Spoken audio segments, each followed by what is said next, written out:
Hello, everyone. So this is the second part of our forms and CSS styles.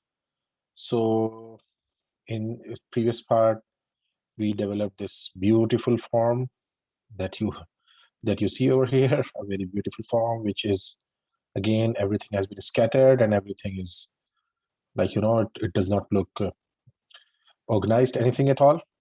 So we have just created this one, and if you remember that we have so this was the code that we have used that we created certain the labels for that. And if you remember, we have talked about that why we are using the labels. So we are using the labels because we were saying that if you click on something, so this label should also be clickable. If I click on this label, that control should be selected. We selected one of the list, IT technician, and we were saying that we are applying for the job. Then we defined a text area, then we defined a text file uploading, and then we defined two buttons.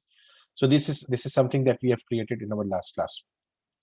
And remember the purpose, what we have to do, that something like this it is, and we have to just convert it into something like this, which should be very looking very nice and simple and having all those things. And we will be just looking at different options, that what options you can implement to just make all these effects when the cursor goes inside that. So you remember we talked about the tab index also. The tab index goes to in the sequence form. So what is the tab index and all those things? So we have to just implement that. We have done most of the part in the HTML. We have set up the tab index for everything. The first name is the tab index 1, second name is 2, third name is 3, and up to so on. And also what we have done is that we have used some autofocus, that so that whenever the form gets loaded, so it's already autofocused. The first one is autofocused, and if I click on this one, or maybe if I use my keyboard and press tab tab tab tab tab, so I'm just so this is something that I've achieved through my my through HTML code, the structure of my document and everything has been done. So I will just try to open it over here, and I will try to place it somewhere beside that so that we can just look at both of the things together, and that will give us a very good thing that how. So today we have to apply styles to that. And to apply styles, I hope you are, of course, you will be familiar with how to apply the styles for that. And you remember we have just created two files over here, and the one file is our index.html, the other file is style.css. So now we have to work on the style.css, and we will be giving all these styles to our document, and that is something that we are about to do.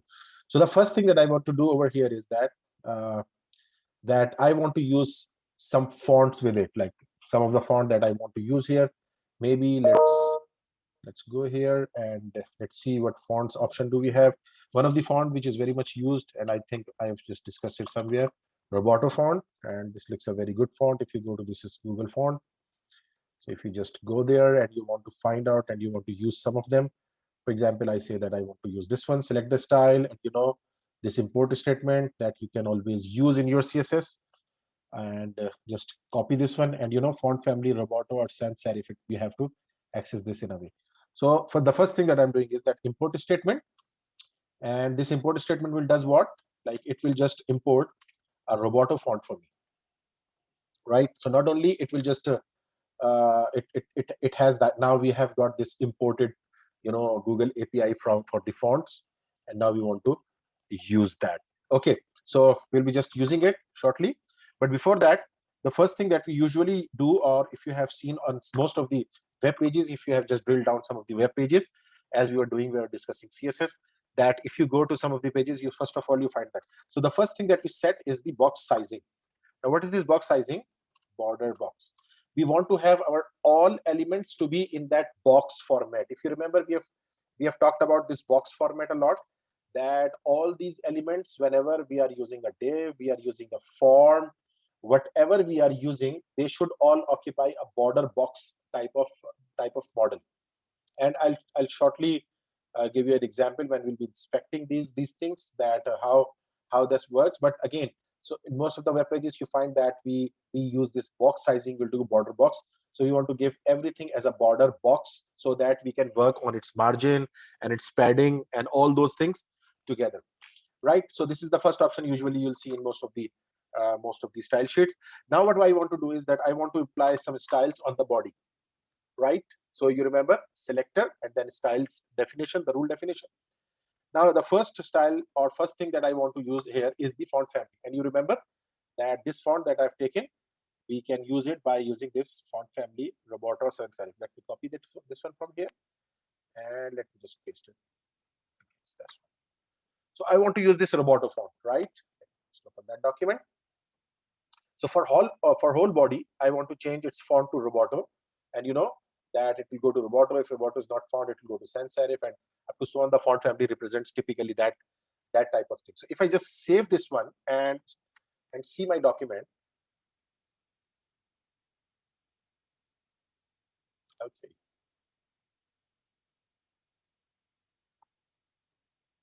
Okay, so it's not implemented.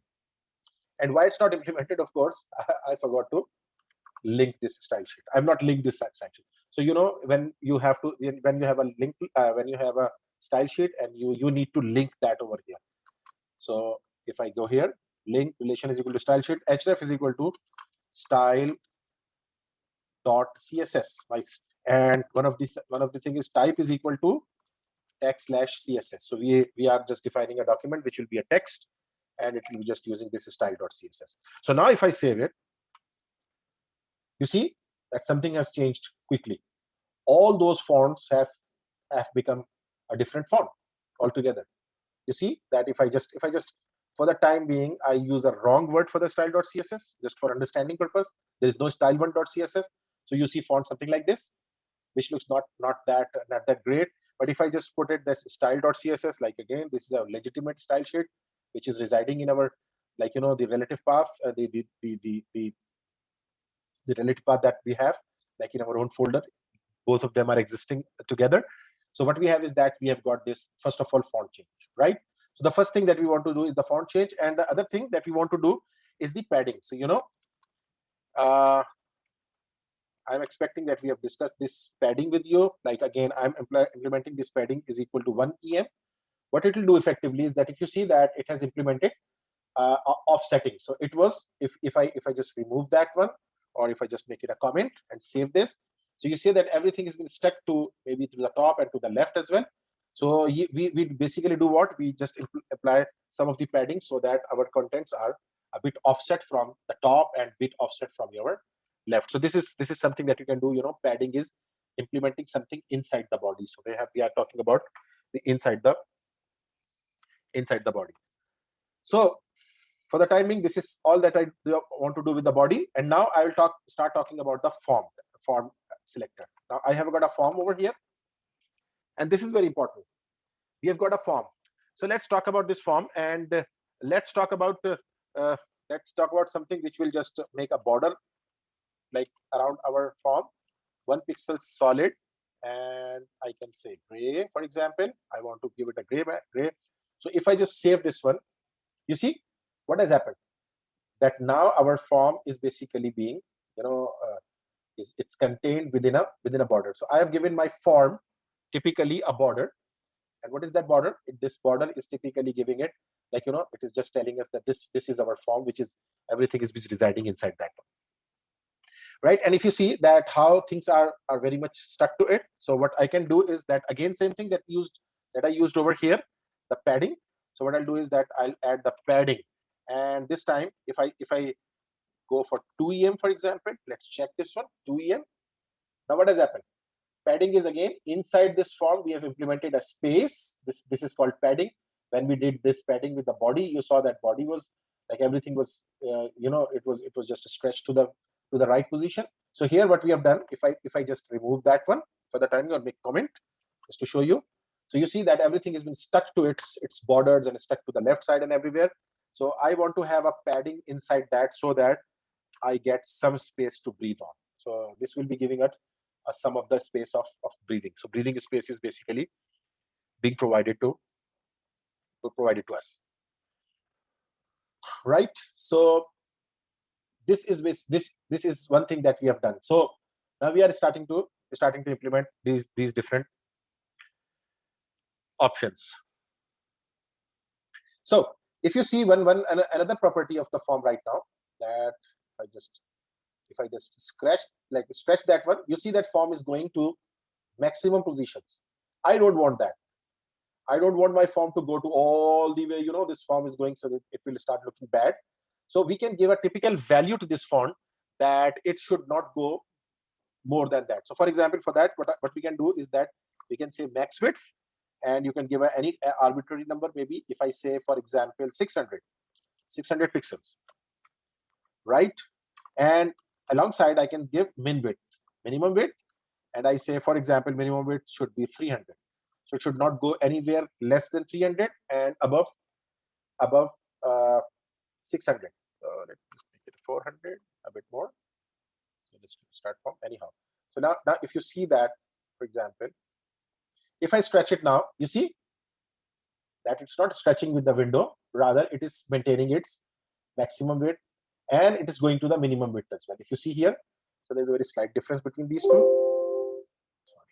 So there's a very slight difference between those two. Let me just make it 700 for the max width. So if you see that for 700, it means it will go to this location, this one, and then if you come back, it will just go to the minimum is the 400 pixel. It won't go anything less than this 400. So I wanted to fix that width with that. And another important thing to notice over here is that if you see that it's always stuck, like it's stick to this left part of it. When I'm just stretching it, this is going with our left part of the browser, which is not the good thing. I want it to be, a bit flexible, and in a form I want it to be in a center. Like I always want it to be in the center. So for that, to put it in the center, what I'll do is that I will be just using margin left, and I'll make it auto, and also margin right. I just don't want it to just stick to the right side as well. Auto. So what these two attributes will do, now see something interesting. So it will just automatically maintain its distance from the left and the right. So if I go stretching it, you see that it is maintaining its both of these spaces from the both sides. So that looks a bit more practical, maybe, because now it is always in the center. So what I've done effectively, I have given its margin width and margin margin left and margin right to auto, like it should be in an auto mode, and whenever user stretches it, it should maintain its both of the sides, like both sides should be maintained that way, right? So now here comes another important interesting part. I want to have all these arranged in a maybe in a very proper format, in a tabular format, or in a format that we usually see something like this. I want to have that. So for that, we have got two schemes, or there are different methods that we can use. What we are using here is we have worked on the flex lots of time. So now we are talking about another one, which is called a grid. So I'll shortly talk about that as well. There is a grid, and grid is a very interesting feature. If you see that when I've just implemented grid, it has started to look a bit more, a bit more realistic, a bit more arranged, so to speak. If I just, start again, if I start stretching it or moving it, like squeezing it, so you see that now the grid has started to work something. Now, so grid have different options, and I will just try to, I'll try my level best to just, give a complete video on grid as well. But for the time being, I'm saying grid template columns. So there is an option in grid template columns, and columns can be of different types. It says auto, max content, min max, and up to so on. So one option is fractional units. So we say that one fractional unit and three fractional unit. So now this fractional unit, it represents the screen units, and we'll see shortly. I'll show you that in the inspector, that now we have done it one into three. Like I am asking it to occupy the first part is basically, I'm taking this as a one part, and this, if you divide this completely into three, 1, 2, 3. So there are three parts. So what I'm saying is that divide these columns in a way that first column should be 1 FR, one fractional unit, and the second one should be three fractional units. So these are the three fractional units. So this one is the 1, and then 2, then 3, and then this is this. So let me just show you, and I will just show you that in I will have to just maximize it, and I'll show you the inspector. So if you come in your inspector, and let me do that rather than using it over here, I will do it in my, this browser. So let's come back over here. So I'm just maximizing it. So you see here, let's inspect this and see that we can just play with this grid and everything. So if you come here and if you go to your form, if you select your form, you will see that this form, it has all these styles applied over here. If I just open it up, right? So I'm talking about this form. So this form has an overlay grid over here. If you see here, overlay grid, if I just click on that one and make sure that your line number is also selected, your line number is also selected over here, display information line number. So you know what it is happening. It is typically, so these numbers are typically showing it that what we are doing, that one, we have got this 1 to 2, this part, and then 2 to 3. So this is the other column. And let me just give you one more thing. Rather than making it 3FR, I think I should use 2FR. Let's see that how it goes on.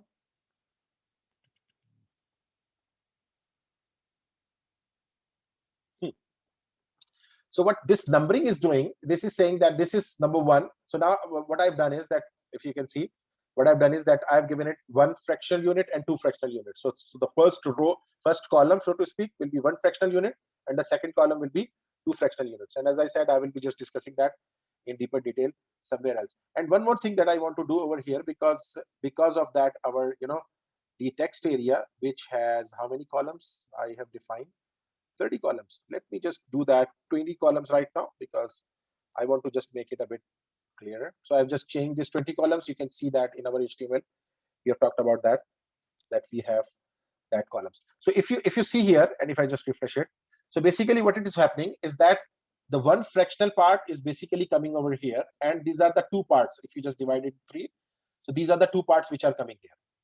And how it is placing those elements, a very interesting thing is that how it is placing those elements. What it does is that, if you see in our form, we have got, like, these, first of all, we have a label, and then we have input box, then label, then input box, then label, then input box, then label, then input box. But here, if you see that in text area, there is no label. So you see what it is doing. It is just capturing each and every element and placing first element in the first cell, so to speak. When we are saying that 1FR, that 1FR part, so it takes the first element and stores it in this 1FR part, and the second element in the 2FR part, right? 2 fractional unit part. So it is just doing that same thing. And if you see here, because there was no the label for this text area, if you have seen, remember, we have not defined any label for text area.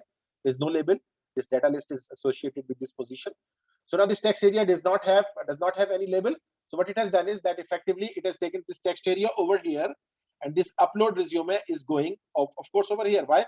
Because this upload resume was supposed to come with that one. So that send button is coming here. So things look a bit odd, but we'll talk about that. But I hope you understand that how it is just placing all these things. So it has divided into 2 columns, and what it is doing is that it's just captured this one and placed this one over here, placed this one over there, and it is just doing all those things, right? So you need to just keep that in mind right now, and that is something that I want you to take away from here, that when you define a grid in that form, maybe 2 columns, so what it does is that it takes at the first element and places it in the first column, and the second element in the second column, and up to so on till the end, it is doing all that same thing. As I told you, that text area did not have any column, so it has added this text area over here, right? Okay, so one thing to notice here, one thing is that they are very much, they're very near to each other, like the contents are very near to each other.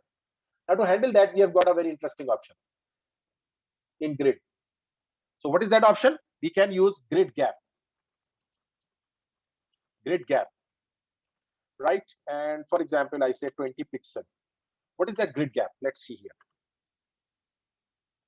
You see here, we find that grid gap. This is coming over here.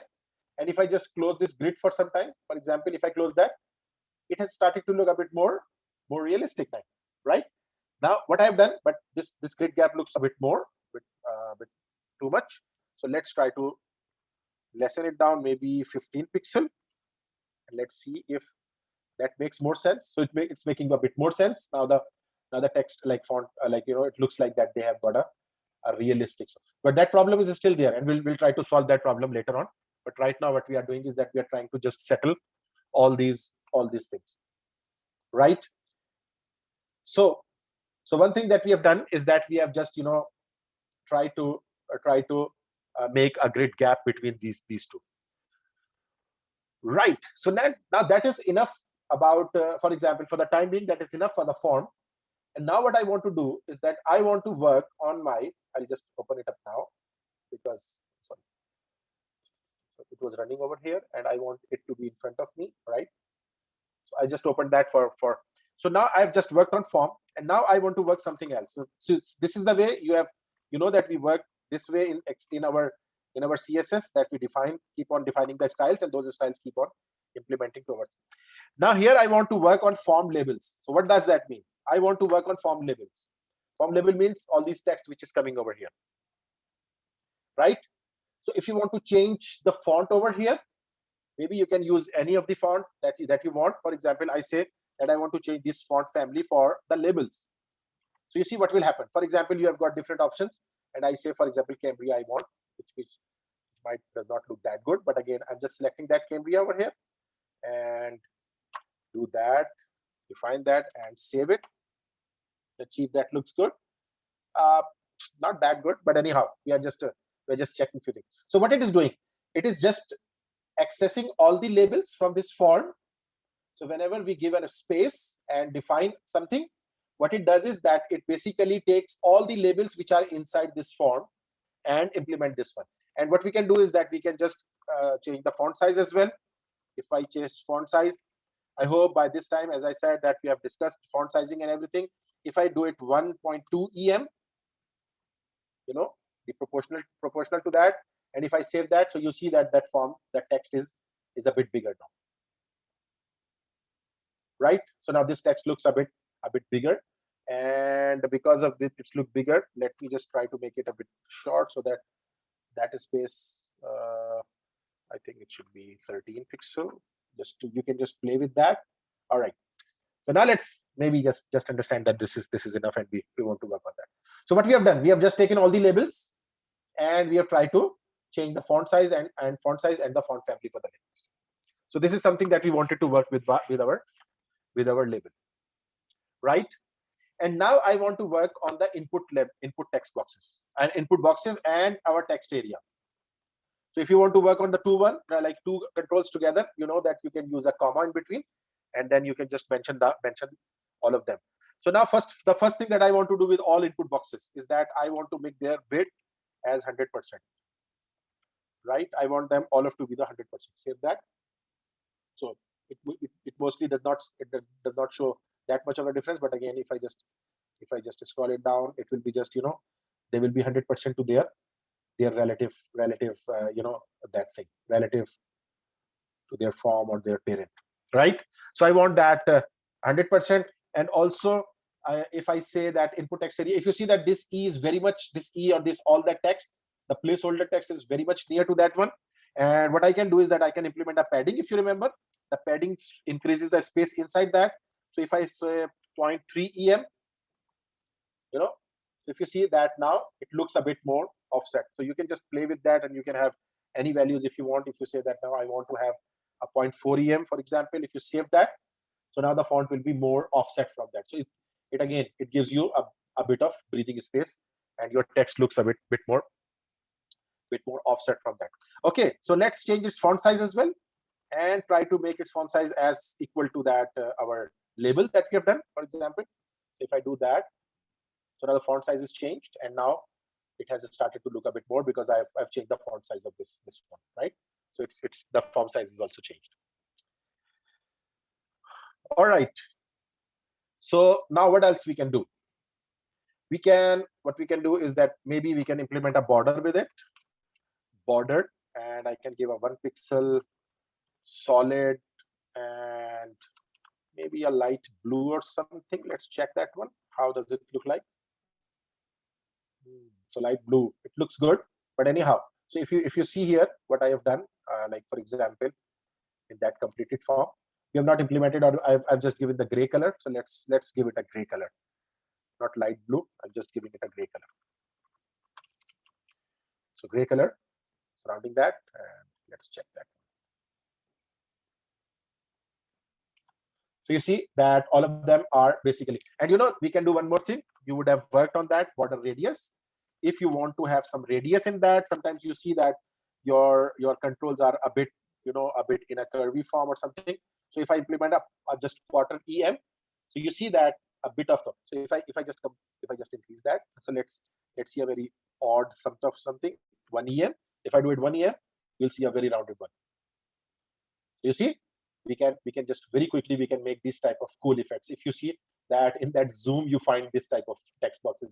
If you have seen that, so you can just play with that. I want it to be 0.25 or 0.30 maybe. So I want it to 0.30.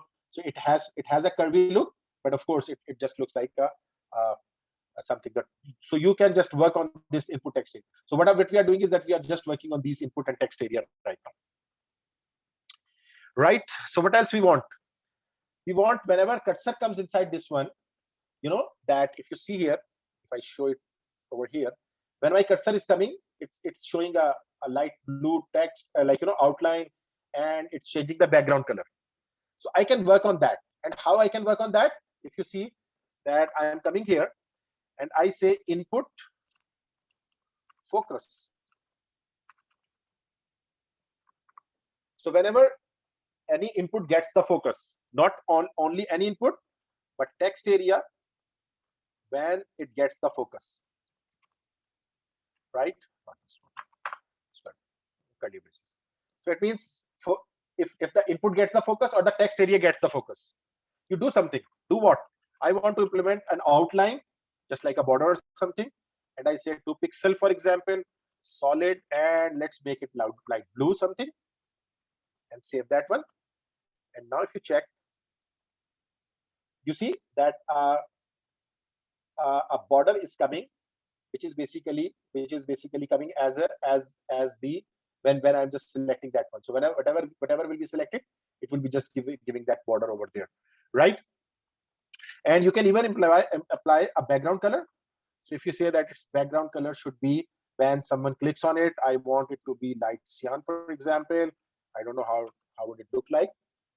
So if you see here, if you refresh it, so it gets the focus, and you see that its color has been changed. Now let's change that one to a bit different one, because it's already having that blue effect.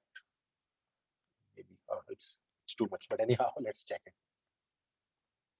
See, it's bad. Right, so let's do it something like a lightish blue of the effect again. And if you see that, so maybe right now we are just settling with that one, right? So we have got this one, and we can work on its focus. So whenever user will click on that, you see that there are, for example, or maybe just to make it a more more spicy, if I want to make it a more spicy, so this outline should be of red color, for example. So now it would become a more and more spicy one, right? So it has become very spicy. So now it has this red box surrounding that. Anyhow, so that is something that we can work on that one particularly, right? Now let's do one thing. Let's try to settle this text area, which is lying on one of the frame. As I said, it is basically settled in one of the first frame or the first column. And what I want for this one is, let's see, I want it to just start from this point, and it should go all the way over here, because I don't want anything else with that, and I want it to go from this to that part, right? So for that, what we can do, because we have to work that only on a text area, so I'll take text area, and we have an option, grid columns, grid column, where I want it to place. So see here, I want it to start from 1 and end at 3, right? Start from 1, and you remember, start from 1 means what? Let me just open that up over here, and it is open over here. And as I said, that I want this text area, if I just open up this grid, if I want this text area to start from this 1, and it should go all the way to 3, right? There should be this upload resume can go to the next column or next row. I'm not concerned with that. But I'm concerned with it that this should go over there. So let me just check that. And if I just do that and save it, that looks good. Now our text area has stretched to from 1 to 3. So one from one, starting from the 1 position, and it's ending at the 3, which is our last position where it is going and ending over there. Right? So now we have got what? We have almost tried to settle most of the things. Our text boxes are mostly settled over here. And we have seen that we have got this position and everything is over here. We can just put a text over here, things like that. And this looks a bit settled over here, upload resume. But now what is remaining is that we have got something that we need to work on is these buttons. So you see that these buttons should look like how I want these buttons to be something like this on the left side and on that right side, and with that particular thing. So let's try to do that. Now for doing that, what we need to do is that we need to go to our index file and go to these two buttons and make a div tag for them. What does that mean? I am enclosing in both of these buttons in a div tag. And why? I want to give it an ID. ID is equal to buttons. Now, what is the benefit of that? The benefit, if you see, you are quickly looking at it. Whenever I'm just dividing the div, so both of them have come over here. Looks very good. But what I have to do is that I have to just define them and I have to work on them. So what I will do is that I will go here and work on these buttons. So button class, sorry, I have used the ID. So I can use this ID, or I will use this class. And rather than defining an ID, I'll be defining a class. So you remember the class is being accessed by the dot, and this is, so I want to define a class because I'm implementing on those two things. Right, so buttons, basically this class, I want to work on this class. And what is that first thing? I want it to not to start from this one position, from the one of the grid position. Rather, I want to start them from this two position. Like, this is one position, this is two position. I want it to start from this two position first of all. Right? I want it to go to this position. So now what I'll do is that as we did, I will do that grid column, and 2 to 3. It should start from 2 and go to 3. Now see here. Looks good. Now they have basically, they are doing what? They are basically now, look good and look to be in a position where we wanted it to, where we wanted them to be, and they look more or less in that right situation. Right? So now the one thing is remaining, and what is that? That the width looks too much, and we need to just make them in a way that they can come like that one. If you see here, I want them to like this one, and I also want to I also want to have like some color applied to it and things like that. So for that, what I'll do is that I'll go to this style CSS, and here I will just try to access these particular two buttons. So if I say input means there are lots of input elements over here. This is the input, this one is input, this one is input. All these are the input elements. But what I'm talking about is that I want to go typically to which is type is equal to submit. This is one way of accessing that particular element. Why? Because I want to work on a particular element which is type is equal to submit. I hope everyone is getting that. In the same way, I will be working on type equal to reset. So now I have got these two, and I have to implement the style on these two. Right? So let's first of all set up the width. Width maybe 150 pixel. Let's see if that works. Oh, that looks good. So now they look more good. Right? The only thing is that they are coming to this side, and I want them to be on the right side. Right? So let's do that. And how we'll do that? So you know that we are talking about this class which is being implemented on these two buttons. So what I can do is that on this class, I can say text align. You know that this text align, and I can say right. You see that our buttons have gone to the left side.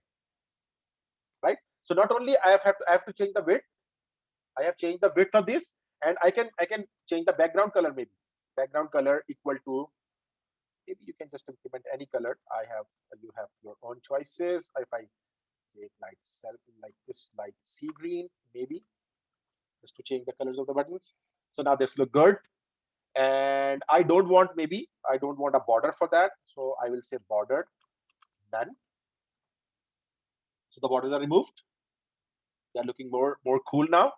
And one more thing that I want to do here, for example, change the color of the text. So for example, if I do it white, so now the text color is coming as white. That looks good. The other thing that I want to do is that whenever you take your cursor over that, the cursor is in its original form, but you know that we have got something in our CSS that can change our cursor. So if I change it to pointer and save that, now if I take my cursor, that it is changing into hand. So this is a pointer cursor. So you can look at the different values of the cursor that we have, and you can work on those values, right? So when I take my cursor over it, so it is just changing into a hand. So you see here, it is not the case over here because this button, we have not worked on that button. So but in those two buttons, it is changing to the cursor, like cursor is changing to the white. Now the last thing which is there is that they are changing their color. I've not implemented the cursor thing over here, so I'll just implement that. So they're changing their colors as well. So now if you come back over here and you want to change, you want to change that color on that particular thing. So for that you will need another important, you can say the status of that. And what of the status is input type is equal to submit, and there is some different behaviors with that, different switches with that. Hover, whenever someone hovers over it, or whenever someone sets the focus on it,